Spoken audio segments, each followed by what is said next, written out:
नमस्कार दोस्तों, मैं आपका होस्ट ज्ञान प्रकाश यानी कि जीपी।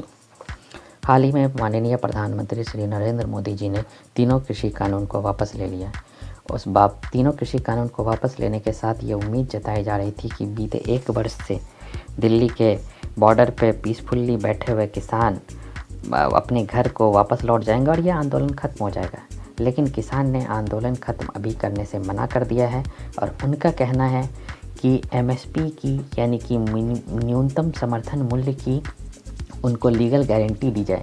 ये गारंटी दी जाए कि यदि कोई भी व्यापारी उनसे फसल एमएसपी से नीचे खरीदता है तो उसके लिए कानूनी रूप से सज़ा का प्रावधान किया जाए।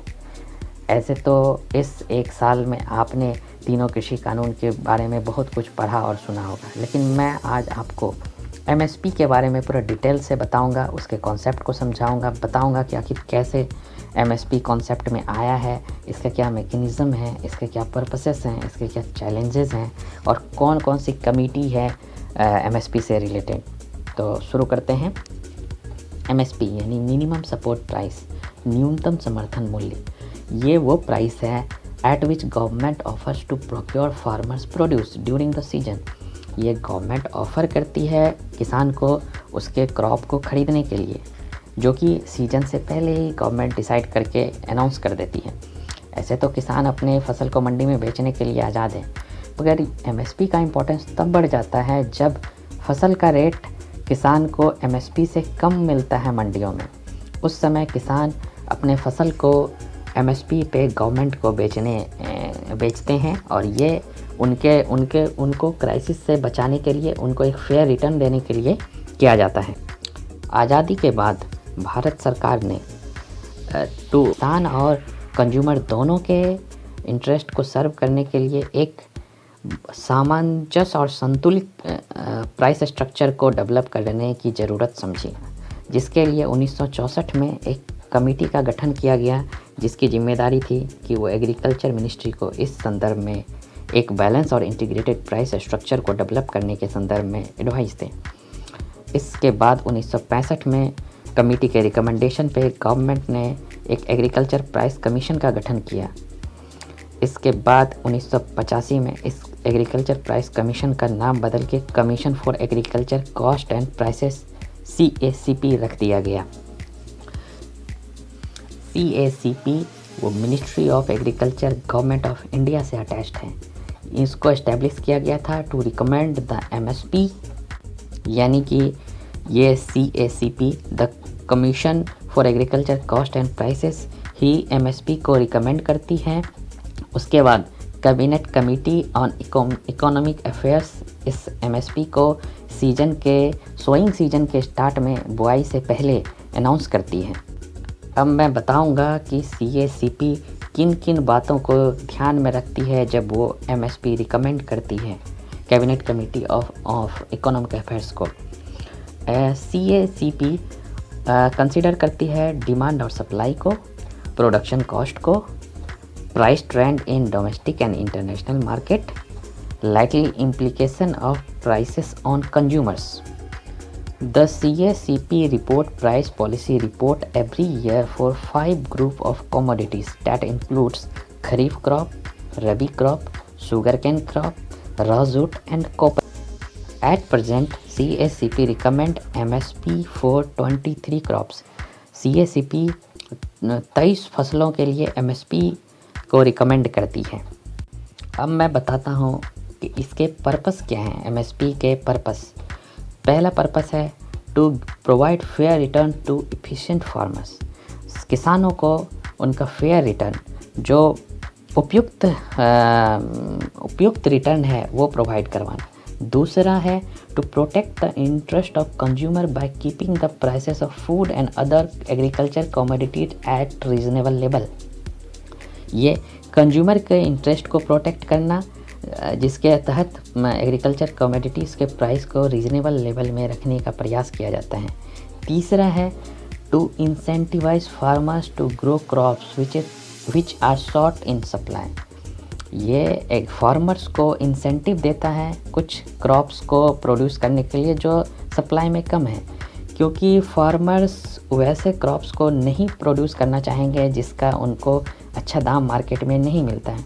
तीसरा पर्पस है एमएसपी का, to get a minimum price for their produce in unfavourable market condition, to provide farmers लोगों के लिए मिनिमम प्राइस उनको प्रोड्यूस का देना, ताकि वो अनफेवरेबल कंडीशन जो हैं, जो उपयुक्त मार्केट सिचुएशन नहीं है, जो उनके लिए अनफेवरेबल सिचुएशन हो, उस सिचुएशन में उन्हें एक मिनिमम सपोर्ट, मिनिमम प्राइस उनके फसल का मिल जाए।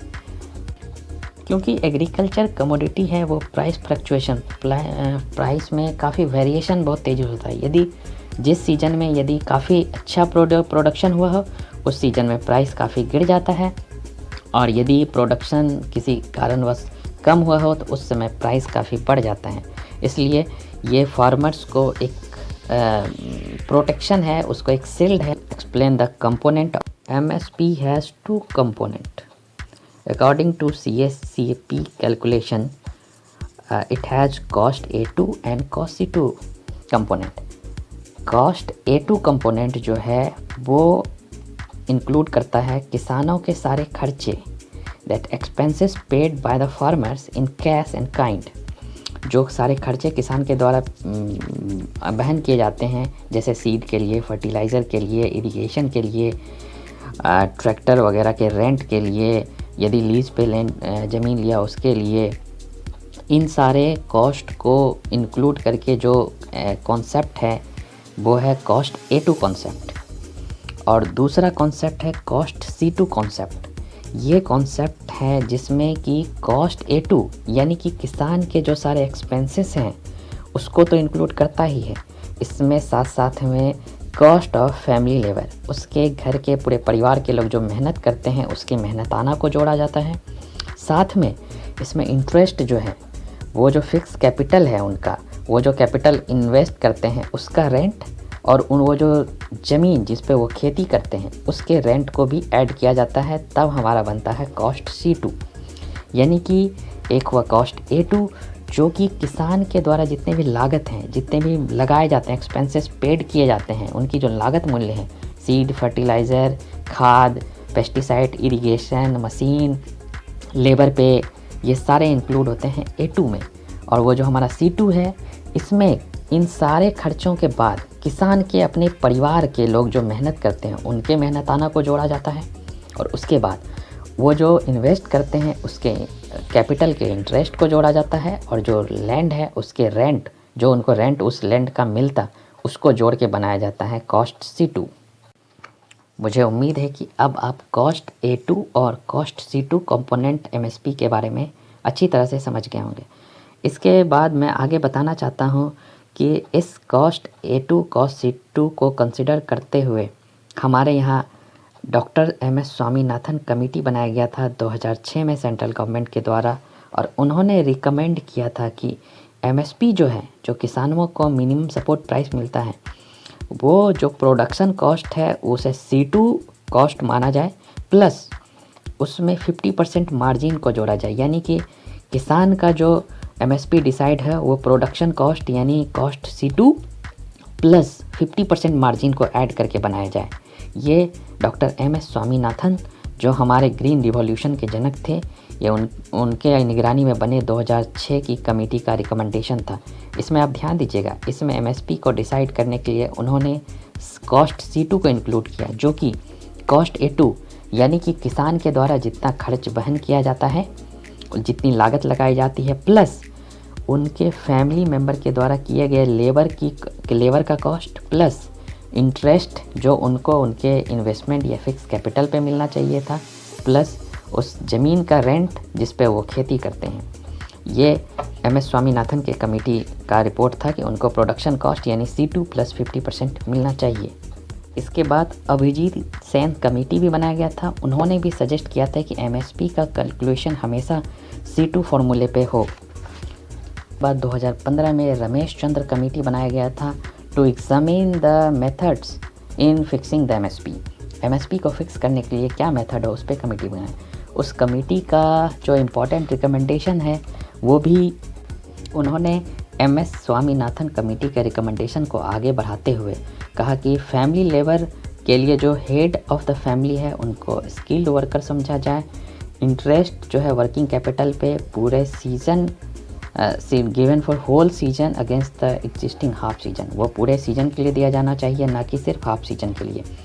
और इसमें उन्होंने पोस्ट हार्वेस्ट कॉस्ट को भी इंक्लूड करने के लिए कहा था, जो कि सफाई, grinding, drawing, packaging, marketing, transportation आदि में खर्च होता है।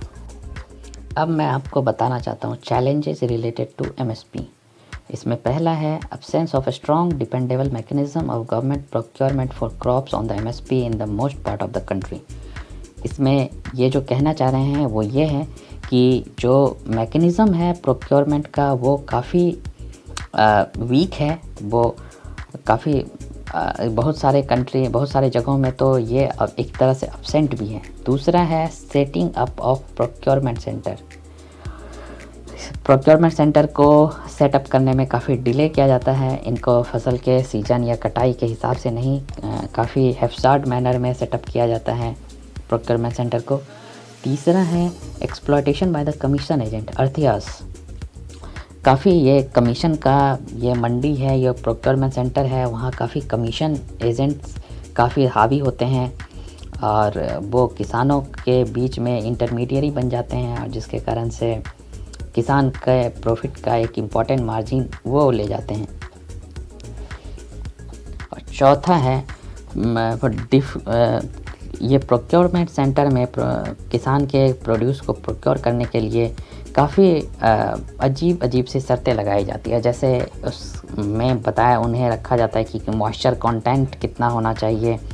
इसलिए क्या जब किसान का फसल तुरंत खेत से लाया जाता है तो उसमें, जैसे मैं एग्जांपल के लिए आपको बताऊं कि धान में मॉइस्चर कंटेंट काफ़ी ज़्यादा रहता है जब वो प्रोडक्शन खेत से या खलिहान से आता है, लेकिन प्रोक्योरमेंट सेंटर में मोस्टली में 18 से 20% के नीचे मॉइस्चर होने पे ही उसकी खरीद की जाती है। इस कारण किसान को 1-2 महीने तक फसल को रखना पड़ता है ताकि उसका मॉइस्चर कम हो। इस समय के दौरान में उनको रखने स्टोरेज में भी काफ़ी दिक्कत होती है, और यदि अनसीजनल बारिश या कुछ उस तरह की आपदा हो गई, इसमें किसान का काफ़ी नुकसान होता है। इन कंडीशनों से को नज़र में रखते हुए जब शांता कुमार कमेटी बनाया गया था 2014 में, तो उन्होंने भी इस चीज़ पे जोर दिया कि मात्र 6% फार्मर जो हैं वो अपने अनाज को एमएसपी पे बेच पाते हैं, बाकी 94% या तो अर्थयास के चक्कर में आते हैं, या फिर ये जो डिफ़िकल्ट प्रोसीड्योर है उससे बचने के लिए अपने प्रोड्यूस को कम दाम में ही बेच के चले जाते हैं मार्केट से, क्योंकि न उनके पास वेयर हाउस नहीं होता है जिसमें कि वो अपने फसल को 2-3 महीने रख सकें और इनके डिफ़िकल्ट या फिर अनरीज़नेबल क्राइटेरिया को फुलफ़िल कर सकें। अब मैं बताऊं, जो हाल ही में एमएसपी से रिलेटेड दो फार्मर डिस्ट्रेस है वो मेनली 2 पॉइंट्स पे हैं। एक तो सही एमएसपी का कैलकुलेशन नहीं होना, और दूसरा ये कि मैक्सिमम 94% किसान की फसल जो है एमएसपी पे बिक्री नहीं होती है। ये 2 इम्पॉर्टेंट चीज़ें हैं। इसमें भी 94% भी जो है ये काफ़ी अनइक्वल डिस्ट्रीब्यूशन भी है इसमें हमारे देश में। मेनली ये जो 6% की भी खरीद होती है ये मुख्यतः पंजाब, हरियाणा और पश्चिमी उत्तर प्रदेश के इलाकों में ही इसमें किसान अपने फसल को एमएसपी पे बेच पाते हैं, और बाकी देश के सारे एरिया में और ख़ास करके अनडेवलप्ड रीजन जो हैं वहाँ पे किसानों को अपने लागत मूल्य से काफ़ी कम में कभी फसल को बेचना पड़ता है, क्योंकि एमएसपी का ये जो प्रोक्योरमेंट का इंफ्रास्ट्रक्चर है ये सही नहीं होने के कारण किसान सही से अपने फसल को नहीं बेच पाते। और दूसरा इशू है कि एमएसपी का जो डिसीजन होता है, एमएसपी जो डिसाइड होता है वो भी काफ़ी फॉल्टी है, क्योंकि ये मैं अभी आपको बताने वाला हूँ कि कैसे इसमें फॉल्ट है। एट प्रेजेंट जो है वो यूनियन गवर्नमेंट जो है वो किसानों को कॉस्ट ऑफ प्रोडक्शन प्लस 50% जो है उसको एमएसपी मानती है। यहाँ जो कॉस्ट ऑफ प्रोडक्शन है वो है cost A2 plus family labour का कॉस्ट। इस दोनों को मिला के कॉस्ट ऑफ प्रोडक्शन माना जाता है, प्लस इसका 50% बढ़ा के जो है मार्जिन दे के इसको एमएसपी इस बेसिस पे डिसाइड किया जाता है। जहाँ की जो डॉक्टर एमएस स्वामीनाथन कमेटी का रिकमेंडेशन वो था कि एमएसपी जो है वो कॉम्प्रिहेंसिव कॉस्ट यानी कि C2 कॉस्ट प्लस 50% पे कैलकुलेट किया जाए, क्योंकि ये C2 कॉस्ट फैमिली लेबर के अलावा जो कि प्रोडक्शन कॉस्ट अभी सरकार मान रही है उसमें फैमिली लेबर को इंक्लूड कर रही है, लेकिन ये जो C2 कॉस्ट है जो कि डॉक्टर MS स्वामीनाथन कमेटी के रिपोर्ट के अनुसार था, इसमें वो जो रेंट है वो लैंड का रेंट भी इंक्लूड होता है और वो जो किसान का वो कैपिटल है उसका जो इंटरेस्ट है उसको भी इंक्लूड किया जाता है। सो प्रेजेंट जो है MSP फार्मूला है गवर्नमेंट का cost A2 plus family labour plus 50% margin, लेकिन डॉक्टर MS स्वामीनाथन के 2006 के रिपोर्ट के अनुसार ये होना चाहिए MSP जो है वो कॉस्ट C2 प्लस 50% मार्जिन, यानी कि अभी जो MSP है वो भी उपयुक्त नहीं है, वो भी कम है, अंडर प्राइस्ड है।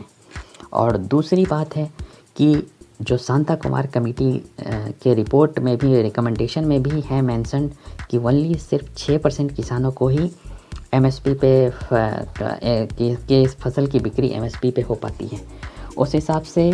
और इवन CACP ने भी इस बात का रिकमेंड किया है कि इसको लेजिस्लेशन में इसको लीगल गारंटी दिया जाए, right to sell at the MSP ये फार्मर्स को मिलना चाहिए। और CACP ने ये भी कहा है कि प्रोक्योरमेंट ऑपरेशन का एक्सपेंशन होना चाहिए, इसका फैलाव होना चाहिए, ख़ास तौर पे नेग्लेक्टेड ईस्टर्न और नॉर्थ ईस्टर्न रीजन में, क्योंकि उन रीजनों में ही MSP काफ़ी कम MSP पे सेल होता है।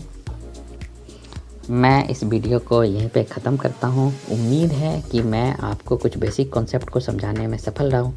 फिर भी यदि कोई गलती हो गई हो या कोई आपका फीडबैक हो या कोई सुझाव हो तो आप कमेंट सेक्शन में ज़रूर जाएं।